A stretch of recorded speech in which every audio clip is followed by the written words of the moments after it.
Take our tomato paste. Garlic. Ooh, whoa. Oh, okay. Probably.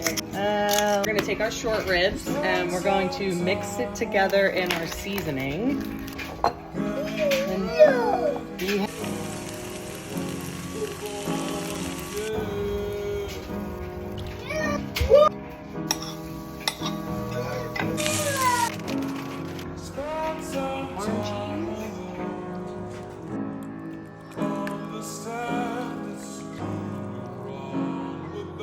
Well,